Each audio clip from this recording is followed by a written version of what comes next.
Eu quero ler em Romanos, no capítulo 1, começando do verso 16, que nos diz o seguinte: Paulo falando, escrevendo uma carta a um grupo eclético de pessoas, não era um auditório homogêneo, conforme a gente vê no final da carta, na saudação que ele faz no fim, e ele menciona uma quantidade enorme de pessoas, algumas com muita vivência histórica do Evangelho, alguns eram parentes dele, que já estavam em Cristo antes dele, outros tinham sido cooperadores na pregação durante anos e anos de proclamação do Evangelho,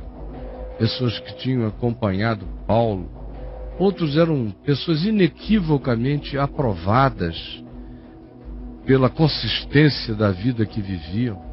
Alguns tinham igrejas sendo abrigadas nas suas casas. Acerca de quase todos eles, ele afirma que trabalharam e trabalham no Senhor. Tinha gente de importância histórica grande, como Rufo, que era filho de Simão o Cirineu, que carregou a cruz de Jesus. Você veja o contato que esse homem tinha com a experiência histórica de que o pai dele era aquele Simão de Cirene que tinha sido tirado da multidão para carregar a cruz de Jesus até o final. E também a mãe de Rufo, que Paulo diz, tem sido uma mãe para mim. E tanta gente boa. Esses são os que seriam os destinatários imediatos desta carta. Entre eles há judeus muito versados na lei judaica e que tinham se convertido ao Evangelho, mas tinham um background judaico e da cultura, da teologia, da doutrina rabínica judaica forte. Alguns eram esses com experiências de primeira mão, historicamente falando, com o Jesus histórico. Outros tinham crido em Jesus antes de Paulo até. E todos eles estão ativos, fora os romanos e outros de outras culturas, também no ambiente greco-romano, que faziam parte dessa comunhão. É imediatamente para esse grupo de pessoas, com essa consciência, com essas perguntas, com esses conflitos, com esses dilemas, que Paulo escreve, dizendo a eles: pois não me envergonho do Evangelho,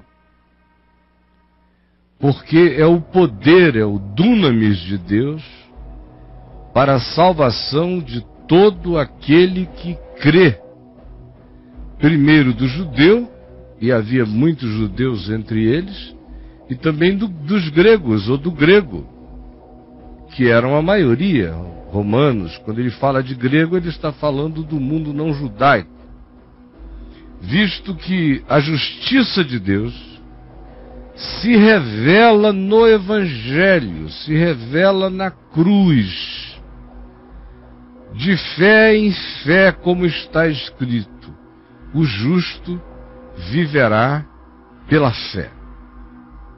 Essa é a afirmação dele: eu não me envergonho em nenhum ambiente, não negocio, não barganho, não adapto o Evangelho. O Evangelho é absoluto.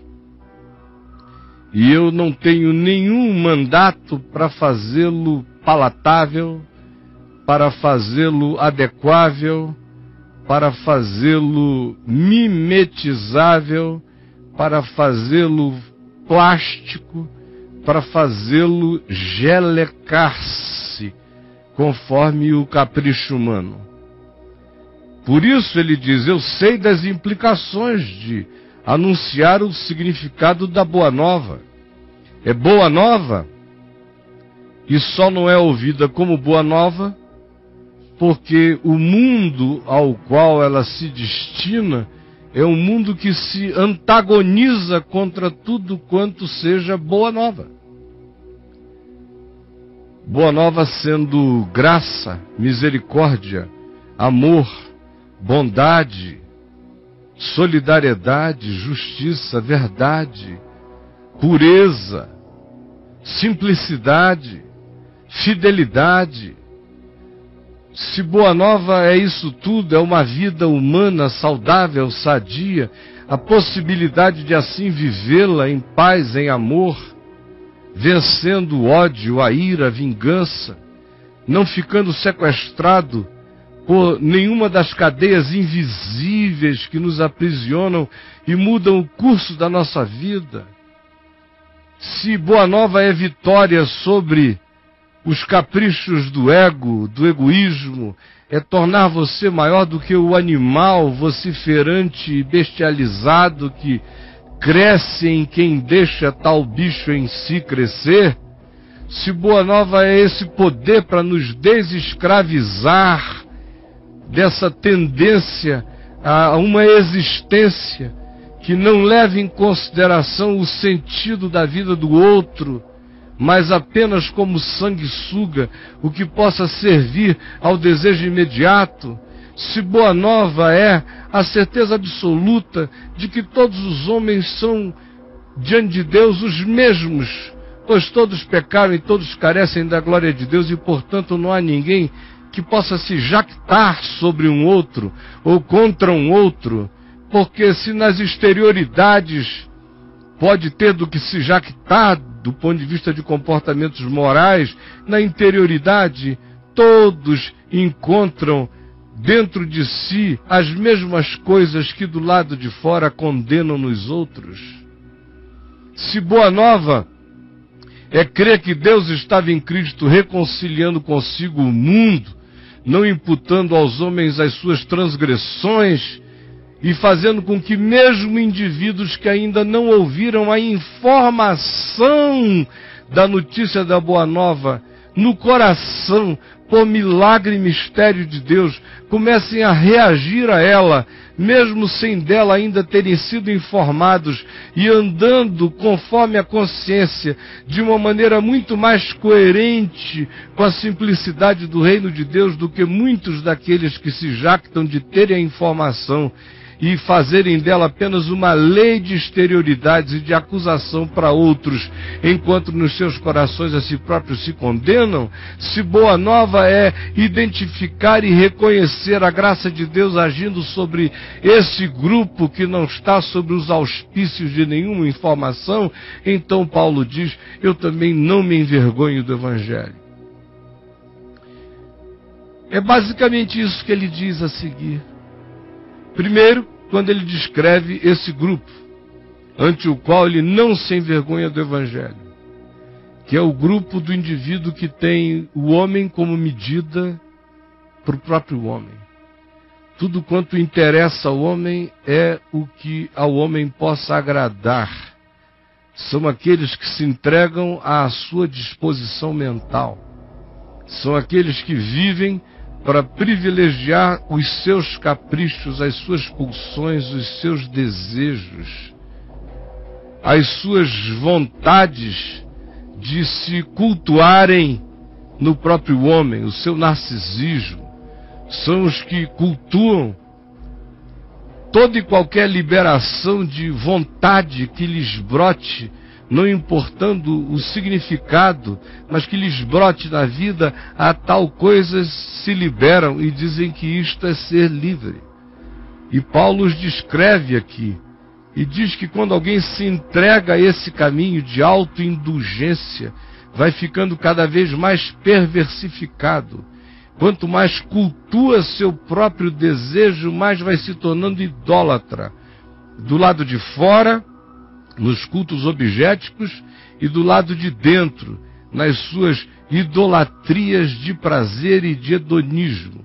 E tanto mais quanto isto aconteça, Paulo diz, a mente vai sendo alterada, a alma vai sendo alterada, tudo vai sendo alterado e o indivíduo vai se perversificando sem notar. Agora, depois da síntese que eu lhes fiz, ouçam a leitura do verso 18 em diante. É parte de um grupo que ele reconhece. É o bolo mais significativo da cultura romana e do modo como eles estavam agindo, já fazia muito tempo, estimulado pelos seus imperadores, pelos seus senadores, pelos seus ricos e pela sua própria carne, porque se a corrupção se estabelece dos mais altos níveis e é cultuado nos níveis mais paradigmáticos de uma sociedade, é impossível que o povo vá se conter quando vê que os que estão sobre eles vivem da maneira mais translocada possível. Instala-se uma sequência de degradação humana. E Paulo diz, a ira de Deus se revela do céu contra toda a impiedade e perversão dos homens que barram a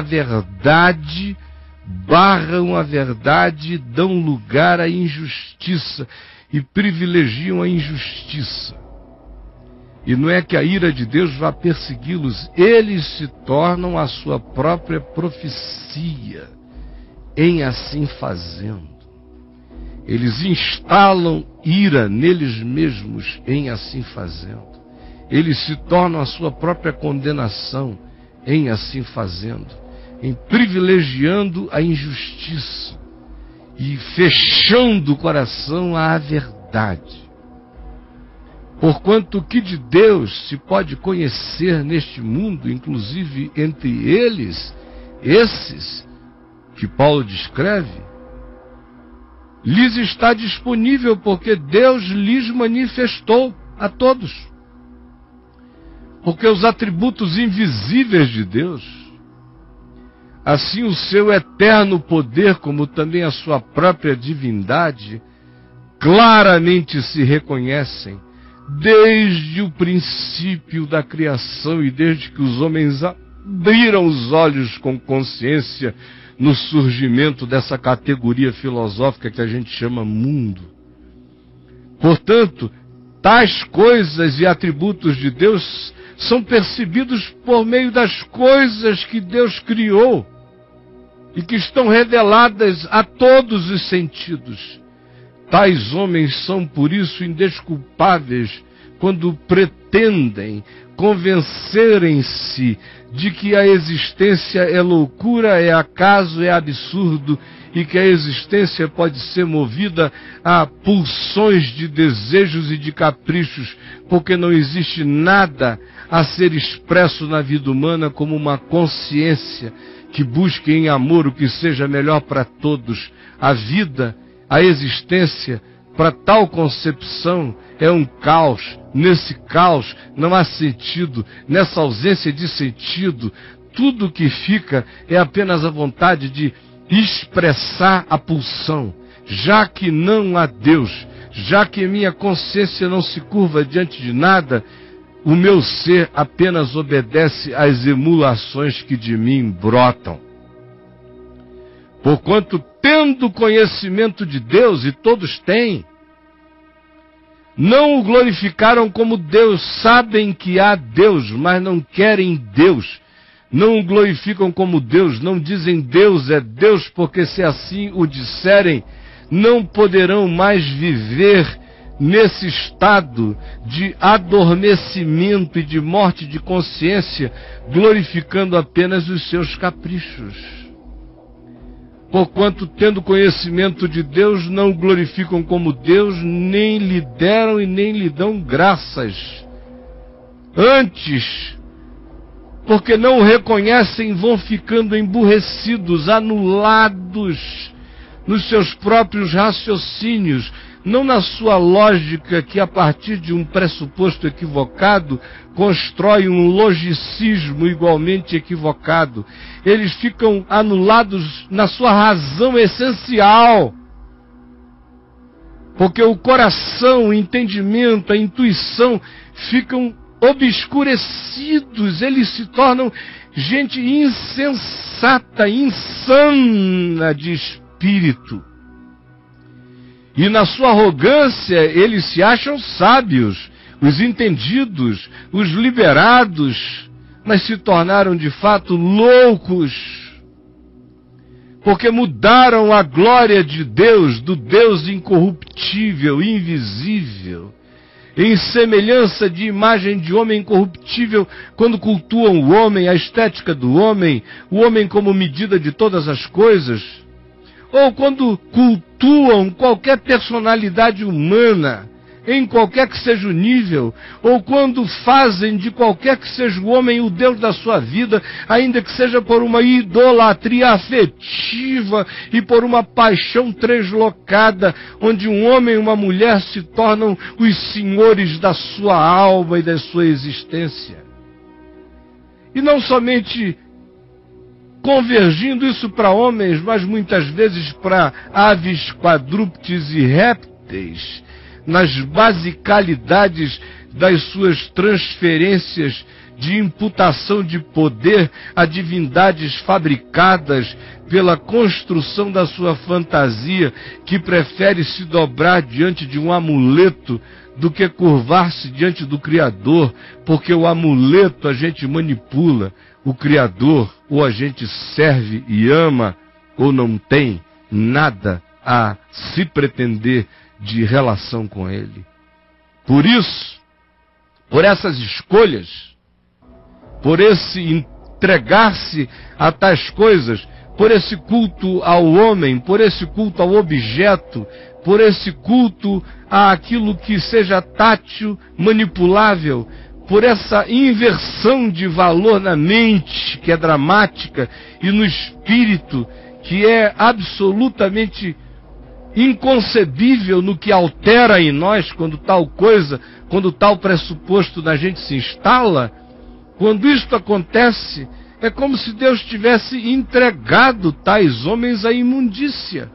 Porque desse momento em diante Deus diz: vivam conforme os seus próprios desejos. Livre-arbítrio é isso. É ter o direito de escolher morrer. É ter o direito de escolher viver na imundícia.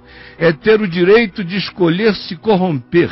É ter o direito de cultuar as suas próprias concupiscências e fazer do coração o Deus da própria existência. Livre-arbítrio é ter o direito de desonrar os seus corpos entre si. O indivíduo vem nesse estado de coisas, se alienando de Deus, cultuando o próprio homem, objetificando o seu olhar, transformando em divindades os seus desejos. O que acontece como consequência é isso. Ele vai se entregar à sua própria imundícia, ao ciclo da sua doença interior, que é movida por concupiscência, por culto ao ego e à eroticidade do próprio ser. A concupiscência é a busca dessa autossatisfação e de todo e qualquer capricho que brote no coração. É a vontade de comer tudo o que se possa, ainda que seja aquilo que não seja comestível, ainda que seja para a gente canibalizar-se uns aos outros em relações de autodevoração, desonrando os corpos entre si, pois eles mudaram a verdade de Deus em mentira, adorando e servindo a criatura em lugar do Criador, o qual é bendito eternamente. Amém. Se tirar Deus como referência das referências, o que fica é o homem como absoluto de si mesmo, e a consequência é a diminuição, a degradação, é o arruinamento de toda a percepção, é a redução do homem a um boneco de desejos, escravizado a tais coisas enquanto se jacta de que esta é a sua liberdade. esta é a sua escravidão. Prova disso é que ele não tem como pará-la. Por causa disso, os entregou. É sempre uma questão de deixar, de livre-arbítrio. Deixou Deus que eles exercessem os seus livres arbítrios, mediante paixões infames, porque até as suas mulheres mudaram o modo natural das suas relações íntimas. E aqui não se está falando, originalmente, de nenhum ser humano homoafetivo. Se está falando é de Roma, onde não tinha nada a ver com afetividade do coração, tinha a ver era com putaria, fornicação, fornos. Eram as colunas de Roma arredondada, onde qualquer mulher levantava a saia e um homem a carcava, aonde qualquer homem baixava aquilo que lhe cingia e transava com outro homem. Era uma sociedade onde o sexo e a cultura do prazer tinham se tornado as divindades da alma. Como a gente vê acontecendo entre nós, há uma distinção enorme entre o gay de homoafetividade e o indivíduo que se entrega ao culto, à promiscuidade, pelo culto às paixões infames. É sobre esses que recai a ira de Deus, dessa escolha do culto, do prazer, do ânus como trono, do falo como cetro, da genitália como santo grau, não importando nada, exceto a utilização objetica de tais coisas. Semelhantemente, os homens também, deixando o contato natural da mulher, se inflamaram, como desde César o imperador e antes dele, inflamaram-se mutuamente na sua sensualidade. Se tem mulher, a gente pega. Se não tem mulher, a gente dá para um soldado ou pega ele. Tanto faz. O negócio é o culto ao desejo. O negócio é, de fato, a ejaculação como libação do meu prazer no altar da sensualidade. Pois bem, se inflamaram mutuamente em sua sensualidade, cometendo torpezas, homens com homens, e recebendo em si mesmos a merecida punição do seu erro. Ele está falando aqui não de homossexualidade, mas de homossexualismo, de ideologia, da pregação da perversão como projeto de existência, como pedagogia para outras gerações. Conforme essa semana eu vi, num vídeo que dizem que já tem 2 anos de idade. Quem me conhece sabe o modo como eu trato essas coisas.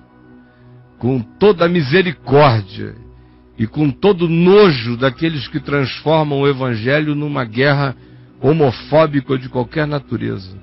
Mas isso que me mandaram de um artista plástico colombiano fazendo uma exposição na Espanha, com a Barbie e o Ken, alegando que isso é educação sexual para as crianças, para mim é cultura dos romanos, denunciada por Paulo. As crianças só pensam em brincar. Eu gosto de brincar de Barbie, de várias coisas. Algumas tem. Essa aqui chama Barbie, essa aqui chama Aninha e essa aqui chama Lisa. Nessa mostra transgressora e curiosa, a famosa boneca Barbie ganhou um status transexual. Em um mesmo corpo, o brinquedo recebeu órgãos masculinos e femininos. A ideia foi do fotógrafo colombiano Manuel Antônio Velandia, que espera que através dessa iniciativa diminua o preconceito contra os transexuais e que as pessoas respeitem esse coletivo social. Los y las transexuales existen, que están en nuestra cotidianidad, pero que como no andan con sus genitales expuestos al aire, no nos damos cuenta quiénes son, pero que cuando se logra visualizar a estas personas, usualmente se les excluye, se les discrimina. De acordo com o fotógrafo, é importante que as crianças, já na infância, recebam informação sobre sexualidade. Es una buena oportunidad para tocar temas que tradicionalmente no se tocan y que tienen que ver con la diversidad del género humano. Na mostra, além da Barbie, o seu namorado Ken também ganhou uma versão transexual. A exposição Invisíveis Naturezas Transgressoras está em cartaz na Universidade de Alicante, na Espanha. De acordo com o fotógrafo, é importante que as crianças, já na infância, recebam informação sobre sexualidade. Infelizmente, vocês vão ter que me engolir, engolir a mim e a todos os homossexuais desse país e desse mundo, porque nós existimos, nós somos um fato. Nós somos um fato, gente, desculpa. E como fato, vocês não podem ser contra. Na realidade, tem nada a ver com homossexualidade, tem a ver com esse ideologismo do homossexualismo. Isso aí é o que Paulo vem denunciando. Não está falando da dor de um ser humano que constata que no meio de uma sociedade que só chegou como sociedade humana, onde chegou por causa do encontro natural entre homem e mulher, ele é um ente interiormente diferente na sua afetividade. Sobre esses, todo carinho, toda misericórdia. Agora, o que Paulo denuncia não é nada disso. É o cara com potencial em qualquer direção e que faz porque quer. E educação sexual não é fazer Barbie com pênis, nem Ken, hermafrodita. Pais educam em casa com bom senso e não se precisa que se transforme isso em ideologia. Eu vou ficando cada vez mais triste e angustiado de ver que aquilo que de um lado acontece na vida e tem que ser tratado com bom senso e carinho e amor e paz e acolhimento, está agora sendo transformado num projeto ideológico, quase que querendo se enfiar a goela abaixo dos outros, como acontecia em Roma. E Paulo diz que a prevalência desse espírito é altamente degradante para o conjunto social. No verso 28 ele diz: e por haverem desprezado o conhecimento de Deus, porque o indivíduo pode ser quem for, mas isso não tem que fazer com que ele imagine que o projeto original de Deus possa ser agora objeto de uma defesa na direção do que não seja o projeto original de Deus. Por haverem desprezado o conhecimento de Deus, o próprio Deus os entregou a uma disposição mental reprovável. Sigam os seus próprios desejos para praticarem coisas inconvenientes. Agora, eu quero que as mães dessas pessoas que são semelhantes à descrição de Romanos e os pais me digam se eles ficaram seres humanos maravilhosos, se tornando cada vez mais promíscuos, cada vez mais objetivos, cada vez mais cultuadores do prazer pelo prazer, ou se eles se tornaram, conforme a descrição de Paulo, cheios de toda injustiça, malícia, avareza, maldade, mesquinharia, possuídos de inveja, de raivas homicidas, de contenda, de dolo, de malignidade, sendo difamadores gratuitos, caluniadores, aborrecidos de Deus, insolentes, soberbos, presunçosos, inventores de males, desobedientes aos pais, insensatos, pérfidos, sem afeição natural e sem misericórdia. Ora, conhecendo eles a sentença de Deus, de que são passíveis de morte, o que tais coisas praticam, não somente as fazem, mas também aprovam, ensinam, pedagogizam, estimulam qualquer um que assim proceda, e pior, quem nem sabe de tal procedimento já está sendo induzido num rolo compressor para que assim seja. E eu não me envergonho do Evangelho. Ele é o poder de Deus para a salvação de todo aquele que crê. E é por causa do Evangelho que eu denuncio que isto aqui é morte. Crer assim, existir assim, escolher assim é morte. E eu não tenho vergonha de dizer isso em nenhum lugar, em nenhum fórum do planeta. porque eu sei como eu digo, com que espírito eu digo e que diferenças eu faço de discernimento entre a dor particular de um indivíduo ou o que seja uma anomalia de um indivíduo em relação a ele não ser como a totalidade ou a maioria esmagadora do resto da sociedade humana e da expressão humana de ser, eu entendo. Para fazer disso uma ideologia, como Paulo diz aqui, fazer, proceder, estimular, transformar isso numa propaganda, aí é colocar-se num estado em que, porque eu não me envergonho do Evangelho, eu preciso dizer a quem quer que assim esteja, que a degradação que está dentro de você é exatamente esta que aqui foi descrita. Esta. Eu não me envergonho do Evangelho, porque ele é o poder de Deus para a salvação de todo aquele que crê,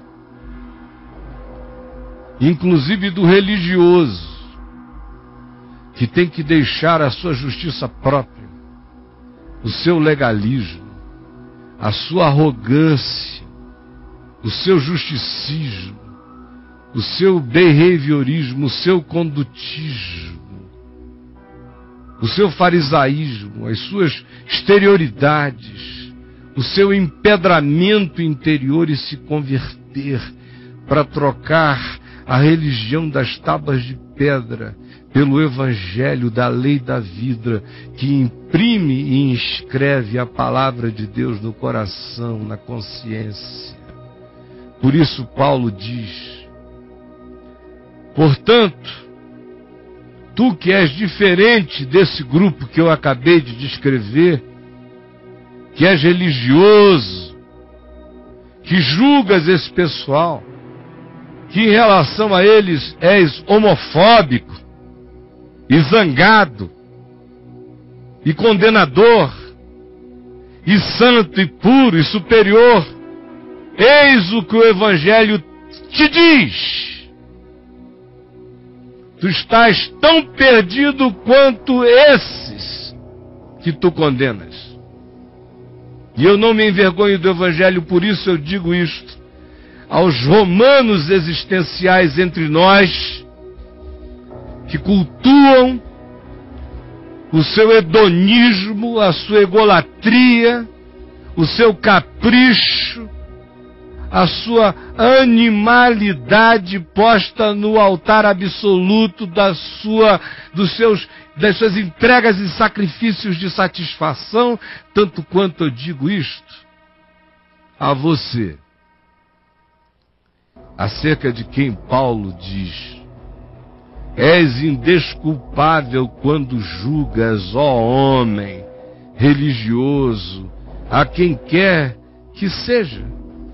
E tu sejas tu quem sejas, não importa, és indesculpável, não importando quem tu sejas quando tu julgas, porque no que julgas a outro, a ti mesmo te condenas, pois praticas no coração as próprias coisas que tu condenas do lado de fora.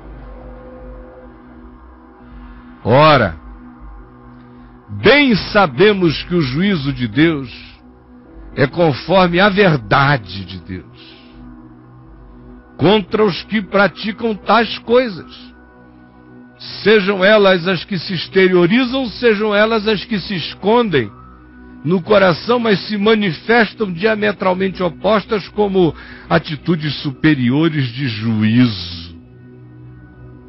Tu, ó homem, que condenas os que praticam essas coisas que eu acabei de descrever e fazes as mesmas, pensas que tu te livrarás do juízo de Deus só porque pro lado de fora tu tens um dedo em riste, tu és um homofóbico de carteirinha?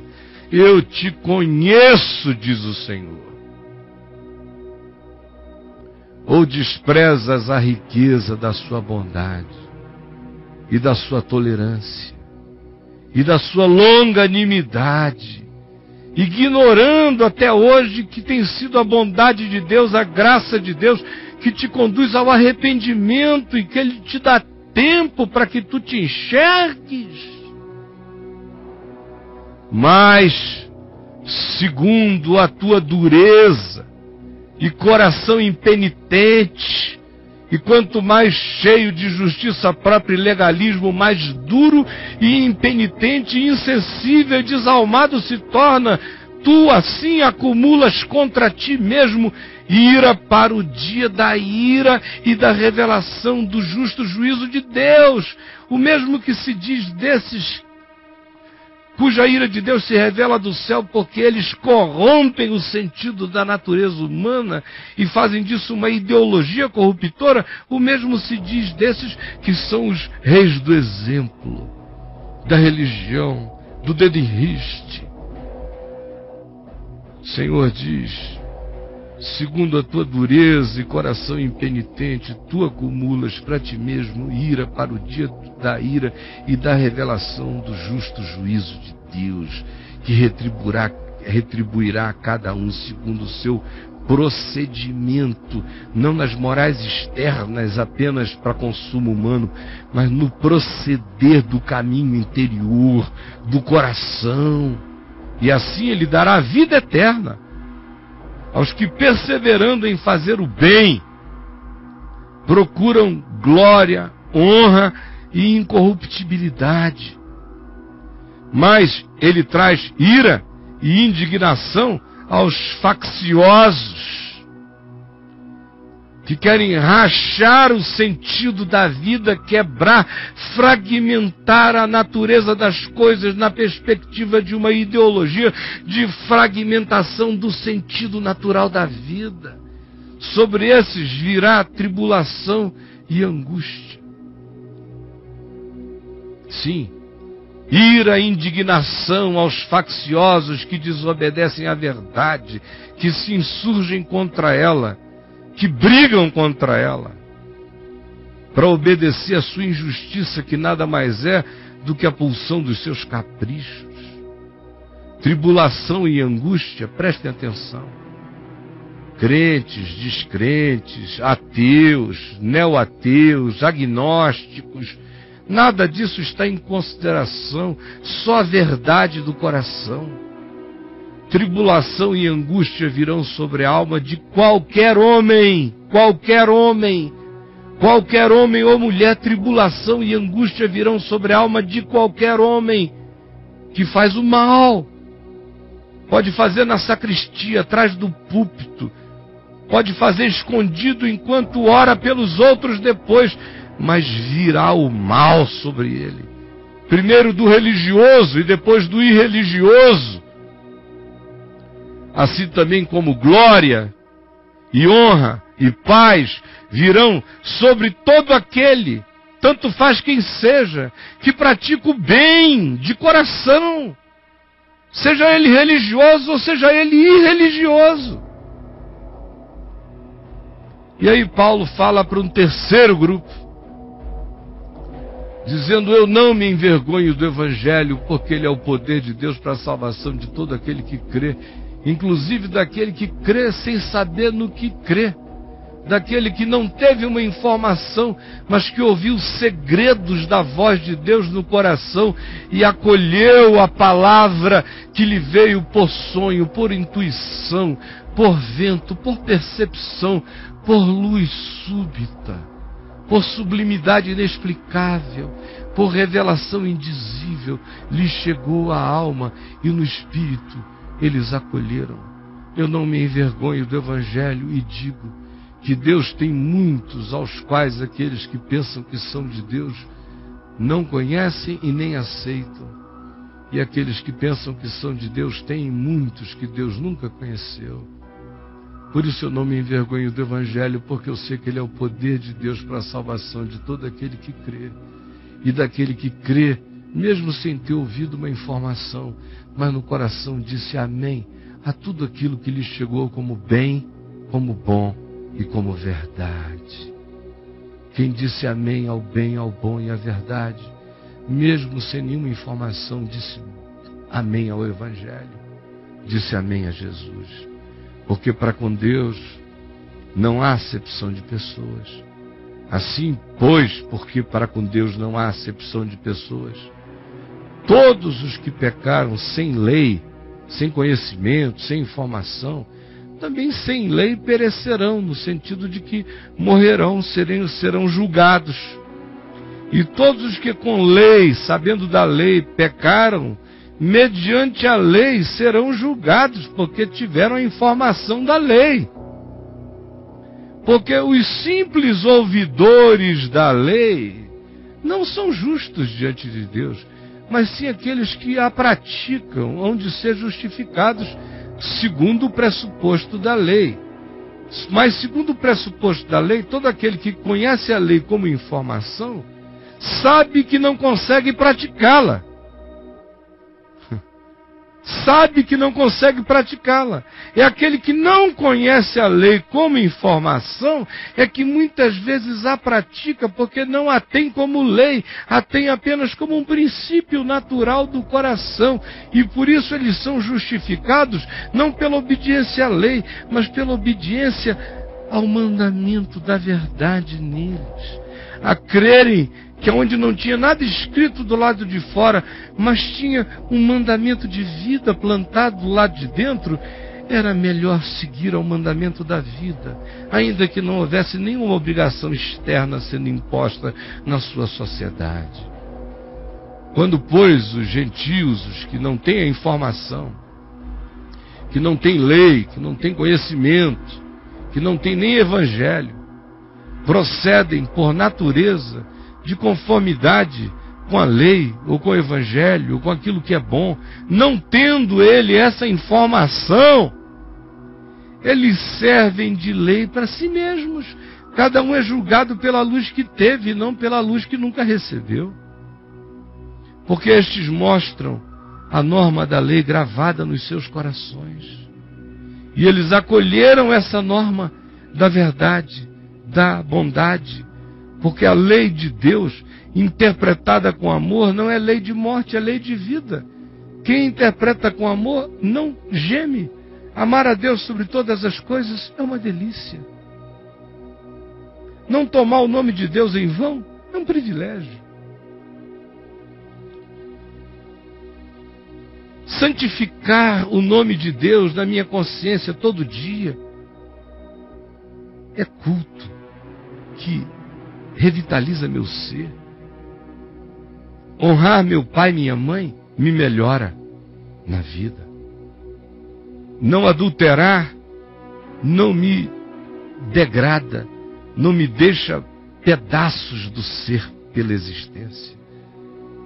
Não dizer falso testemunho antes de ser fiel mantém minha integridade e protege a vida do próximo. Não roubar, não furtar, não me apropriar indebitamente, não cobiçar o que é do outro, antes me alegrar com o sucesso de todo outro ser humano.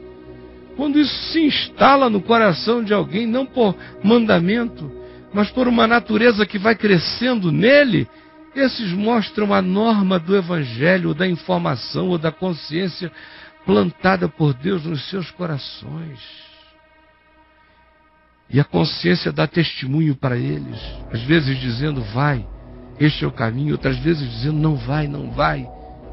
O indivíduo não sabe nem dar uma equação ética de por que ele não está indo, ele só sabe que não é para ir, não é para fazer, não é para ser daquele modo. E os seus pensamentos mutuamente acusando-se, defendendo-se, e ele ouvindo, e julgando, e escolhendo o que seja melhor. Paulo diz, eu não me envergonho do Evangelho, porque eu sei que o Evangelho é poder de Deus para a salvação desse que creu, mesmo sem saber a informação, que acolheu o que Deus lhe plantou na alma.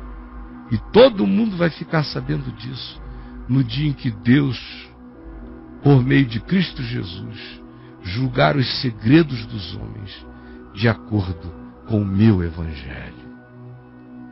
Por isso eu não me envergonho do Evangelho, nem diante da perversão mais doida dessa sociedade, nem diante dos legalismos mais idolátricos de soberba e de arrogância, e nem diante da questão.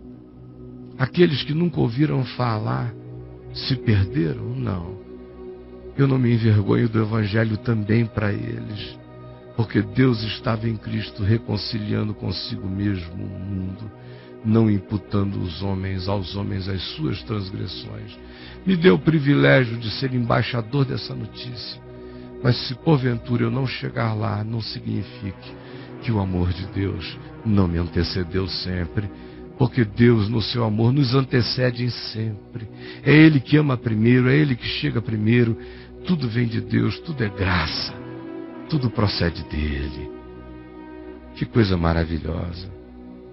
Agora preste atenção, eu vou fazer uma adaptação contextualizada, deixando de lado os judeus e falando só dos evangélicos, porque o Espírito é o mesmo.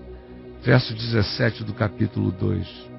Se porém tu, que tens por sobrenome evangélico, que repousas na doutrina, que dás glória a Deus por tudo, que conheces e dizes que conheces a sua vontade, porque aprendeste doutrinas, porque aprovas as coisas excelentes, porque foste instruído na Bíblia, e que estás persuadido de que tu és guia de cegos, que tu és luz dos que se encontram nas trevas, ó evangélico, que tu és o instrutor de ignorantes, que tu és o mestre de crianças, tendo na tua lei de vida a forma de sabedoria, de verdade a ser imposta à sociedade, ao mundo. Tu, pois, que ensinas a outrem e não te ensinas a ti mesmo, ficas aí pregando, gritando, denunciando, falando, televisando as tuas ejaculações morais contra o próximo e não te ensinas? Tu que pregas que não se deve furtar e és um larápio de dízimo. Dizes que não se deve cometer adultério. Dizes isso para os outros, jogas no inferno e tu és um adúltero por dentro e por fora. Abominas os ídolos, mas usas os templos como lugar onde tu roubas, aonde tu te fazes ídolo para roubares dos idólatras. Tu que te glorias na lei que tu sabes e desonras a Deus na tua transgressão da verdade. Tu que dizes que és evangélico, porque representas o evangelho e existes em estado de transgressão do evangelho de Jesus, a tal ponto que pregar o evangelho no meio de ti é escândalo. Pois como está escrito, ó evangélico, o nome de Deus é blasfemado no mundo por vossa causa, no dia de hoje. Porque o batismo de vocês só tem valor se você for obediente à palavra. Se és, porém, transgressor do evangelho, o teu batismo se transformou em não batismo. Se, pois, o batismo, ou se, pois, aquele que não foi batizado, segue no coração o princípio do evangelho, não será, porventura, a falta de batismo dele considerado um batismo diante de Deus? E se aquele que não foi batizado, que não nasceu, por exemplo, numa fé que batizasse já desde criança, e que ao contrário disso é como o Braulio, que veio lá da casa dele, sem batismo, incircunciso religioso, se aquele que é por natureza incircunciso, não batizado, não instruído, guarda no coração princípios do evangelho, certamente ele te julgará a ti, que não obstante a letra, a doutrina, o batismo, és um transgressor quanto mais do evangelho. Porque não é evangélico quem o é apenas segundo o batismo e nem as confissões externas. Nem é crente aquele que o seja segundo os seus vinculamentos a uma agremiação humana carnal. Porém, evangélico é aquele que o é interiormente, porque guarda o evangelho no coração.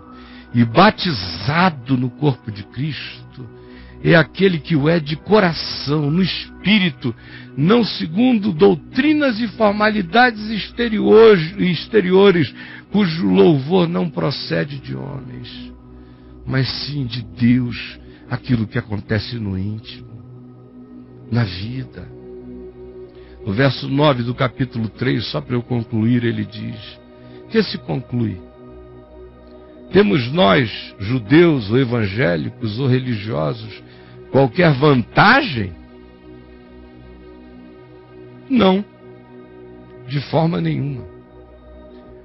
Pois já temos demonstrado que tanto judeus e evangélicos e cristãos, como gregos e pagãos, estão debaixo do pecado, do mesmo pecado, como está escrito: não há justo, nem sequer um. Não há quem entenda, não há quem busque a Deus. Todos se extraviaram, a uma se fizeram inúteis. Não há quem faça o bem, não há nenhum sequer. A garganta deles é sepulcro aberto. A língua, com ela urdem engano e veneno de víbora que está nos seus lábios, nas suas palavras. A boca eles a têm cheia de maldição e de amargura e de ameaça. Os seus pés são velozes na prática do que seja mal. Nos seus caminhos é só olhar aonde eles passam a destruição e miséria. Desconhecem o caminho da paz. Desconhecem o caminho da paz. Não há temor de Deus diante dos seus olhos. Ora, sabemos que tudo que a lei diz, ou que a palavra diz, aos que vivem sob o conhecimento da palavra, ela o diz, para que se cale toda a boca e todo mundo seja culpável perante Deus. Porque quem quer que diga eu conheço a palavra, ou a acolhe, ou se cale quebrantado, visto que ninguém será justificado diante de Deus por obediências externas, nem à lei, nem ao evangelho, nem a qualquer mandamento, em razão de que é pelo conhecimento da lei que vem o pleno conhecimento do pecado. Por isso, a salvação se manifesta pela nossa rendição, entrega e admissão de falência. Mas agora, sem lei, se manifestou a justiça de Deus, testemunhada pela lei e pelos profetas, que deram testemunho de que esse dia chegaria como chegou e se materializou em Jesus.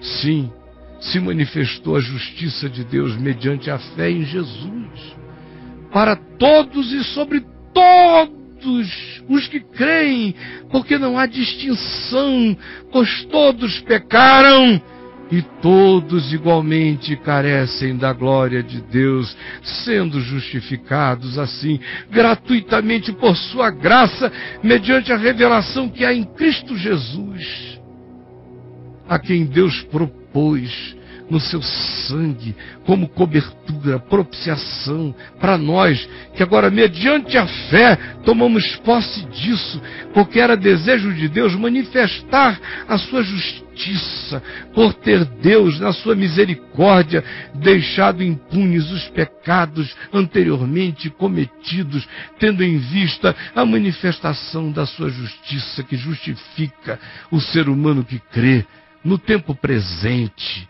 para que ele mesmo seja justo e justificador de todo aquele que tem fé em Jesus, de modo que o meu pecado foi julgado em Cristo e foi justificado em Cristo. Onde, pois, está a jactância do religioso? Ou do filósofo de expressões livres? Está todo mundo condenado por si mesmo. Não há jactância que se sustente diante de Deus. Se enxergue. Se enxergue. O que é que a gente conclui disso tudo? Que o homem é justificado pela fé, independentemente das obras da lei. É porventura Deus somente dos religiosos? Não é também dos irreligiosos? Sim, Ele é Deus de todos. Visto que Deus é um só, o qual justificará por fé aquele que recebeu a informação, e também, mediante a fé, o que não recebeu a informação, mas no seu coração creu na intuição da graça. Anulamos, pois, a informação ou a lei pela fé? Não, de maneira nenhuma. Antes nós confirmamos toda a verdade revelada de Deus e dizemos que de toda a verdade revelada de Deus, a que prevalece para o bem do homem é aquela que nos faz poder dizer: pois eu não me envergonho do Evangelho, porque ele é o poder de Deus para a salvação de todo aquele que crê. Senhor Jesus, eu peço que a Tua palavra tenha iluminado, por mais simples que tenha sido somente uma leitura sem maiores pretensões, que o Teu Espírito a tenha iluminado e muita gente tenha enxergado, tenha visto, tenha levado sustos, tenha se quebrantado, tenha chegado diante de Ti sem jactância. Eu Te peço por aqueles que se jactam da sua libertinagem, que se jactam de não terem nenhuma dor na consciência pela sua promiscuidade, pelo culto de si mesmos, pelo culto aos seus prazeres, pelo culto ao homem como medida de todas as coisas. Tem misericórdia deles. Convence-os hoje do pecado, da justiça e do juízo. Tem gente aqui com condições interiores inatas.